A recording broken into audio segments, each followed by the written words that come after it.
கொத்வால் சாவடி லேடி நீ கோயம்பேடு வாடி அப்படின்னு 1998 வருஷம் கண்ணெதிரே தோன்றினாள் அப்படிங்கிற ஒரு படம். பிரசாந்த் சிம்ரன் ஆக்ட் பண்ணின படம். தேவாவோட மியூசிக்கில் வெளியிடப்பட்ட இந்த பாட்டு. இந்த ஒரு லைனில் சென்னையோட காய்கறி மார்க்கெட்டோட முழு வரலாறும் அடங்கியிருக்கு. கோட்வால் சாவடியிலேருந்து கோயம்பேடு வரைக்கும். அது என்ன கதை அப்படிங்கிறது தான் இன்றைக்கி நம்ம பார்க்க போகிறோம். வாங்க.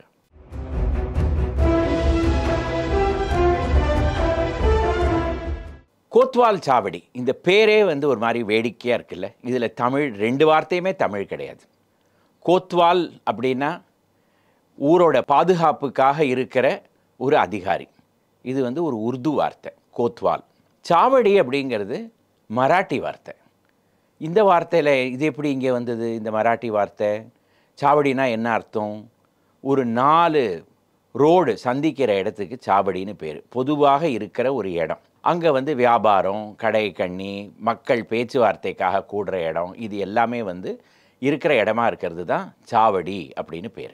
இந்த இடம் எப்போவுமே கோத்வாலோட கண்காணிப்பில் தான் இருக்கும். ஏன்னா இங்கே கைகலப்பு, திருடு இதெல்லாம் நடக்கலாம். அதனால் இந்த இடத்துக்கு கோத்வால் சாவடி அப்படின்னு பேர். இது பல ஊரில் இருக்குது, சென்னையில் மட்டும் கிடையாது. மராட்டியர்கள் எங்கே போனாலும் அங்கே ஒரு கோத்வால் சாவடி இருக்கும். சென்னையில் இருக்கிற கோத்வால் சாவடிக்கு ஒரு ரொம்ப சுவாரஸ்யமான வரலாறு. அது என்ன வரலாறுன்னு பார்த்தோன்னா, 1639 வருடம் ஆங்கிலேயர்கள் இங்கே அதற்கு பிறகு ஒரு வருடம் கழித்து அவங்களுடைய புனித ஜார்ஜ் கோட்டை அப்படிங்கிற கோட்டையை கட்டினாங்க. அந்த கோட்டைக்கு வடக்கு புறத்தில் ஒரு சின்ன கிராமம், அதுதான் சென்னப்பட்டினம். அதை கருப்பர்கள் பட்டினம் அப்படின்னு அவங்க கூறுவாங்க. ஏன்னா அவங்க வெள்ளையர்களாக இருந்ததுனால, அவங்க கோட்டையில் இருந்ததுனால அதுக்கு வெளியில் இருக்கிற பகுதிக்கு கருப்பர்கள் பட்டினம். இந்த சென்னப்பட்டினம்ங்கிற கிராமம், அதாவது பழைய கருப்பர்கள் பட்டினம், அது இப்போ இல்லை. அது இருந்த இடத்துல தான் இப்போ ஹைகோர்ட், லா காலேஜ் அதெல்லாம் இருக்குது. அது எப்படி அங்கே வந்ததுங்கிறது தனி வரலாறு, அது அப்புறம் பார்க்கலாம். அந்த பழைய கருப்பர்கள் பட்டணத்துக்கு வடக்கா நீங்கள் பார்த்தீங்கன்னா 2 சின்ன கிராமம், முத்தையால்பேட், பெதநாயக்கன்பேட்டை. இந்த 2 கிராமமும் சேர்ந்து தான் இப்போ ஜார்ஜ் டவுன், அதாவது சென்னை 1 அப்படிங்கிற பின்கோடில் இருக்கிற ஜார்ஜ் டவுன். அந்த காலத்தில் ஆங்கிலேயர்கள் இங்கே வந்த புதுசில் தமிழ் மக்கள், தெலுங்கு மக்கள், குஜராத்திகள், மார்வாடிகள், உருது பேசுகிற இஸ்லாமியர்கள், இவங்க எல்லாருமே அந்த கருப்பர்கள் பட்டணத்தில் தான் இருந்தாங்க. இவங்க எதுக்காக அங்கே வந்தாங்க? ஒன்று, இராணுவத்தில் வேலை பண்ணுறதுக்கு. ஏன்னா ஆங்கிலேயர்கள் அதிகாரிகளாக இருந்தாலும் இராணுவ படையில் இருந்த வீரர்கள் எல்லாமே தமிழர்களோ தெலுங்கர்களோ அந்த மாதிரி தான். அதே போல் இந்த ஆங்கிலேயர்களுக்கு எடுபடி வேலையெல்லாம் செய்கிறதுக்காக, மொழிபெயர்ப்பாளராக இருக்கிறதுக்காக, பணம் கடனுக்கு கொடுக்கறதுக்காக, இந்த மாதிரி பல விஷயங்களில் வேலை பண்ணுறதுக்காக இந்த தமிழர்கள், தெலுங்கர்கள், அதே போல் இந்த குஜராத்திகள், மார்வாடிகள் இவங்க எல்லாரும் அங்கே வசிக்க ஆரம்பித்தாங்க. அதனால தான் அந்த இடத்துக்கு இப்போ கூட சவுகார்பேட்டை, சவுகார்பேட் அப்படின்னு பேர். ஏன்னா பணம் கொடுக்குற, வட்டிக்கு பணம் கொடுக்குறவருக்கு தான் சாகுகார் அப்படின்னு பேர். அதனால் அந்த இடத்துக்கு சவுகார்பேட்டை அப்படின்னு பேர். இந்த தொழிலெல்லாம் இருந்த ஒரு பெரிய சமூகம் தெலுங்கு பேசுகிற ஆரிய வைசிய சமூகம். வைசியர்கள்னாலே அவங்க வியாபாரத்தில் இருந்தவங்க தான் அப்படின்னு நமக்கு தெரியுது. இந்த ஆரிய வைசியர்களுக்கு கோமிட்டி செட்டி அப்படின்னு ஒரு பேர் உண்டு. இவங்க ஆங்கிலேயர்களுக்கு ரொம்ப நெருங்கினவங்களாக ஆனதுனால ஆங்கிலேயர்கள் அவங்களுக்கு பல பதவிகள் கொடுத்தாங்க. சுமார் 18வது நூற்றாண்டோட முதல் பகுதியிலேருந்தே நீங்கள் பார்த்தீங்கன்னா இந்த சென்னையோட பாதுகாப்பு எல்லாமே ஒரு கோத்வாலுக்கு அடியில் வந்தது. அந்த கோத்வால் பெரும்பாலும் தெலுங்கு பேசுகிற இந்த ஆரிய வைசிய சமூகத்தை சேர்ந்தவர் தான். 1703 வருடம் ஒரு பெரிய தோட்டம் இந்த கருப்பர்கள் பட்டணத்தில் கட்டப்பட்டது. அந்த தோட்டத்துக்கு அந்த காலத்தில் 1733, 35லெல்லாம் வந்த சென்னையோட வரைபடங்கள்னு நீங்கள் பார்த்தீங்கன்னா கூரகாய கோமாட்டில் தோட்டா அப்படின்னு எழுதியிருக்கும். இது என்னது? தோட்டானா தெலுங்கில் தோட்டம், கோமாட்டில்னா கோமிட்டி செட்டிகளுக்கு சேர்ந்த தோட்டம், கூரகாயனா காய்கறிகளுக்காக கோமிட்டி செட்டிகள் இடம் எடுத்திருக்கிற தோட்டம் அப்படின்னு பேர். கூரகாய கோமாட்டில் தோட்டம். இந்த தோட்டம் அந்த நகரத்தோட கோத்வாலோட கண்காணிப்பில் இருந்ததுனால இந்த இடத்துக்கு கோத்வால் சாவடி அப்படின்னு பேர் வந்துடுது. 1790 இதுக்கு சுங்கு கிருஷ்ணம்மா செட்டி அப்படின்னு ஒரு துபாஷ்னாலே மொழிபெயர்ப்பாளர், துவிபாஷி, 2 மொழி பேசுகிறவர். அவரும் இந்த சமூகத்தை சேர்ந்தவர் தான். அவருடைய கண்காணிப்பில் இருந்திருக்கு. அப்போது இந்த அரசாங்கம் என்ன பண்ணியிருக்கு, ஆங்கிலேய அரசாங்கம் என்ன பண்ணியிருக்கு, இந்த நிலம் பொது நிலம் அப்படின்னு ஒரு தப்பான அபிப்பிராயத்தில் அதை ஜப்தி பண்ணிடுறாங்க அந்த இடத்த. 10 வருடத்துக்கு இந்த தோட்டம் வந்து கம்பெனியோட அடியில் இருக்குது. ஆனால் இந்த ஆரிய வைசிய சமூக மக்கள் வந்து திரும்பி திரும்பி மனுக்கள் எல்லாம் கொடுத்து அவங்க வந்து இது எங்களுடைய நிலம் அப்படின்னு சொல்லி 1803வது வருடம் இந்த நிலம் திரும்பி அவங்களுக்கே கொடுக்கப்படுறது. அதனால அதற்கு பிறகு திரும்பி அரசாங்கம் இந்த இடத்த எடுத்துட்டு இருக்கக்கூடாதே அப்படிங்கிறதுனால அப்போ இந்த சமூகத்துக்கு தலைவராக இருந்தவர் கொல்ல முத்துராம செட்டி. அவர் இதே போல் மறுபடியும் அரசாங்கம் இந்த இடத்த எடுத்துட்டு இருக்கக்கூடாது அப்படிங்கிறதுக்காக என்ன செய்கிறாருன்னா, இந்த ஆரிய வைசிய சமூகத்தோட குல தேவி அதாவது கன்யகா பரமேஸ்வரிக்கு அந்த இடத்துல ஒரு கோவில் கட்டிடுறார். கோவில் சொத்தில் அரசாங்கம் கையை வைக்காது அப்படின்னு அவருக்கு ஒரு நம்பிக்கை. அதற்கு பிறகு இந்த இடத்துல அருள்மிகு கன்யகா பரமேஸ்வரி தேவஸ்தானம் அந்த கோவில் வந்து கட்டப்படுறது.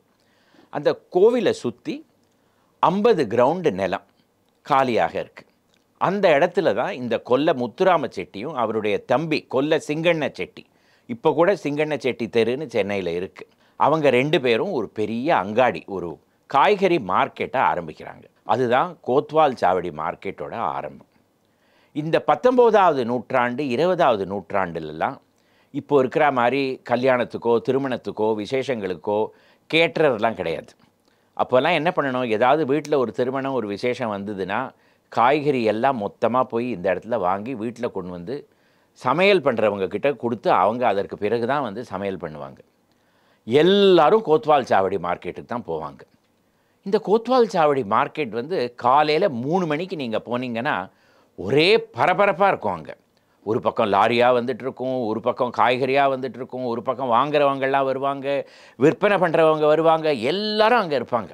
அந்த 50 கிரவுண்ட் நிலத்தில் நீங்கள் பார்த்தீங்கன்னா ஒரு 20,000-30,000 பேர் மினிமம் இருப்பாங்க at any point of time. ஒரு 11 மணிக்கு எல்லாம் ஒரு குவாய்ட்டாக போயிடும். அதுக்கு மேலே அங்கே ஒன்றுமே நடக்காது. ஆனால் இந்த காலையில் ஒரு 5-6 மணி நேரத்துக்கு நீங்கள் பார்த்தீங்கன்னா உள்ளேயே போக முடியாது, அந்த அளவுக்கு வந்து அங்கே ஒரு ஜன நெரிசல் இருக்கும். 1950களில் பிரபல எழுத்தாளர் சாவி ஒரு சீரீஸ் எழுதிட்டு வந்தார்.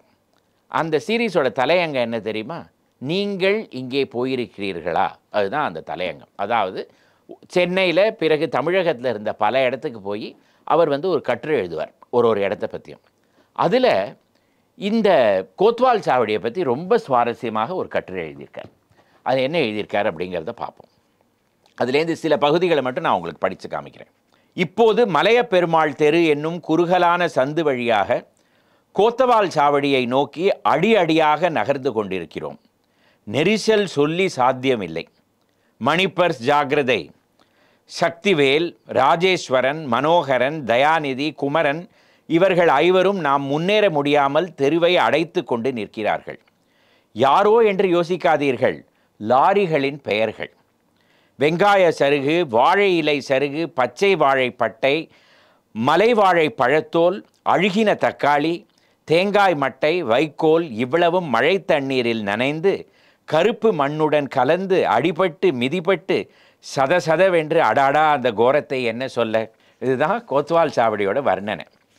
லாரிகள் அடைத்து கொண்டு போக மிஞ்சி இருக்கும் இடுக்கு வழிகளில் மக்கள் எதிரும் புதிருமாக நகர்ந்து கொண்டிருக்கிறார்கள். சிலர் ஒருவர் மீது ஒருவர் பச்சை குதிரை தாண்டி கொண்டிருக்கிறார்கள்.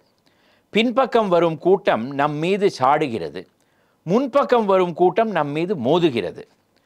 கூலிக்காரர்கள் தலைக்கு மேலே கூடையை தூக்கி கொண்டு வருகிறார்கள். கூலி சார், கூலி வேணுமா என்று ஒரு கூடைக்காரன் நம்மை விசாரிக்கிறான். ஆமாம்பா, என்னை தூக்கி கூடையிலே வைத்து கொண்டு போய் கொத்தவால் சாவடிக்குள் விட்டுவிடு என்கிறேன் நான். வாத்தியாரே, மெதுவாக லெஃப்டில் ஒடிச்சுக்கோ. லாரிக்கு பின்னால் நிற்கும் கிளீனர் டிரைவருக்கு குரல் கொடுக்கிறார். அந்த லாரிக்கு பின்னால் மிதந்து கொண்டிருக்கும் கூட்டம் மேலும் பின்னுக்கு சாய்கிறது. ஏயா இப்படி மாடு மாதிரி வந்து மோதரே, ஒரு ஆசாமி கத்துகிறார். மோதுறது நிஜமாகவே ஒரு மாடுதாயா, திரும்பி பாரு. இன்னொருவர். மோதப்பட்டவர் திரும்பி பார்க்கிறார். கோயில் காளை ஒன்று சாவகாசமாக அசை போட்டுக்கொண்டு வாளை வீசியபடி நிற்கிறது. மக்களின் அவசரம், இட நெருக்கடி எதையுமே லட்சியம் செய்யாமல். இதே போல் ஒரு ரொம்ப அழகாக ஒரு ஹாஸ்யமான ஒரு வர்ணனை. அதில் கடைசியில் இவர் வந்து வெளியில் வர டைமில் சொல்கிறார், அப்பா ஒரு மாதிரி வெளியே வந்து சேருகிறோம். புத்தம் புதிய உருளைக்கிழங்கு போல் உள்ளே செல்பவர்கள் அடிபட்டு நசுங்கிய தக்காளி மாதிரி வெளியே வருகிறோம் அப்படின்னு சாவியோட வர்ணனை இந்த கொத்தவால் சாவடி மார்க்கெட்டை பற்றி. இந்த கட்டுரையில் இன்னும் சில சுவாரஸ்யமான விஷயம்லாம் இருக்குது. அந்த கடைகள், அந்த கடைக்கு மாத வாடகை வந்து ₹6.50 ₹30 வரையில். அப்போது 1950களில் ஒரு லாரியும் உள்ளே வரணும்னா ₹1 கட்டணம் செலுத்தணும். அதே போல் இந்த பாரம் தூக்குறவங்க, இந்த கூலிகள்லாம் உள்ளே வந்தாங்கன்னா அவங்க வந்து 4 பைசா கட்டணம் கட்டணும். இந்த பணம் எல்லாமே அந்த கோவிலுக்கு போகும். அந்த கோவில் அறக்கட்டளை, அந்த கன்னிகா பரமேஸ்வரி தேவஸ்தான அறக்கட்டளைக்கு போகும்.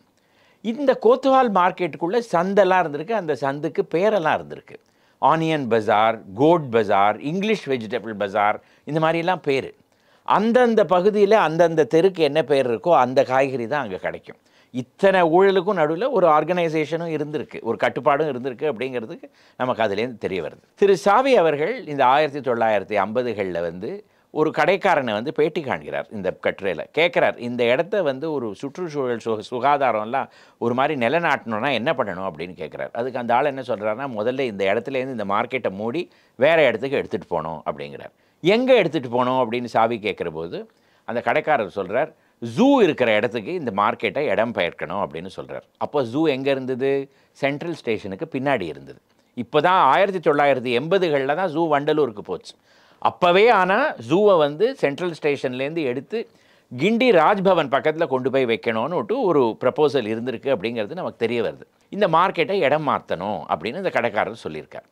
ஆனால் 1975 வரையில் கொத்வால் சாவடி மார்க்கெட் தான் சென்னைக்கே மொத்த வியாபாரம், பழம் காய்கறிக்கு மொத்த வியாபார அங்காடியாக இருந்தது. 1975வது வருடம் மெட்ராஸ் மெட்ரோபாலிட்டன் டெவலப்மெண்ட் அத்தாரிட்டி, இப்போ நம்ம அதை CMDA அப்படின்னு சொல்கிறோம், அவங்க ஒரு திட்டம் ஒன்று கொண்டு வந்தாங்க. அந்த திட்டம் என்னன்னு நீங்கள் பார்த்தீங்கன்னா, இந்த கொத்வால் சாவடி மார்க்கெட்டை மூடிவிட்டு இங்கே இருக்கிற இந்த அங்காடியை கொண்டு போய் கோயம்பேடு அப்படிங்கிற இடத்துக்கு மாற்றணும் அப்படின்னு சொன்னாங்க. ஆனால் எப்போவுமே இந்தியாவில் நீங்கள் பார்த்தீங்கன்னா திட்டம் ஒரு வருஷம் வரும், அதற்கு பிறகு அது நிறைவேற வருஷம் வந்து நீங்கள் பார்த்தீங்கன்னா ஒரு 10-20 வருஷம் கழிச்சு தான் அது நிறைவேறும். அதே போல் 1975வது வருடம் கொண்டு வந்தப்பட்ட இந்த திட்டம் 1988வது வருஷம்தான் வேலை ஆரம்பித்தது. அந்த வேலை ஆரம்பித்த போது 220 ஏக்கரில் இது 50 கிரவுண்டு, அது வந்து 220 ஏக்கர் ஒரு பெரிய காய்கறி பழ மார்க்கெட் கட்டுவதாகவும், அதுக்கு அப்போ வந்து 50 கோடி நிதி தேவைப்படும் அப்படின்னு வந்து அரசாங்கம் ஒரு அறிக்கை விட்டது. அதற்கு பிறகு வேலை ஆரம்பித்தது. 1988வது வருடம் ஆரம்பிக்கப்பட்ட அந்த கோயம்பேடு மார்க்கெட் வேலை 1996வது வருடம் தான் முடிவடைந்தது. அதாவது 8 வருஷம் தேவைப்பட்டது அந்த மார்க்கெட்டை கட்டுவதற்கு. அதை கட்டின பிறகு நீங்கள் பார்த்தீங்கன்னா இந்த கொத்வால் சாவடியில் இருந்த இந்த கடைக்காரங்கெல்லாம் அங்கே போக மறுத்து விட்டாங்க. கோர்ட்டில் கேஸ் போட்டாங்க. ஆனால் கோர்ட் வந்து அந்த மனுவை தள்ளுபடி செய்த பிறகு இவங்க எல்லாருமே அங்கே இடம் மாற்ற வேண்டி வந்துவிட்டது. மொத்தம் 3000 கடைகள் உட்பட 220 ஏக்கரில் கட்டப்பட்ட ஏசியாவிலேயே மிகப்பெரிய காய்கறி பழ மார்க்கெட் அந்த கோயம்பேடு மார்க்கெட். அதற்கு பிறகு காய்கறி விற்பனை, பழ விற்பனை, மொத்த வியாபாரம் எல்லாமே வந்து கோயம்பேடுக்கு போய்விட்டது. ஆனால் கோயம்பேடு மட்டும் சுற்றுச்சூழல், சுகாதாரம், துப்புரவா எல்லாம் இருக்கா அப்படின்னு நீங்கள் கேட்டிங்கன்னா இல்லை.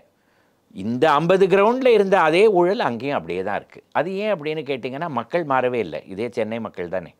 இந்த கொத்வால் சாவடியில் இருந்த அதே மக்கள் தான் கோயம்பேடுலேயும் இருக்காங்க.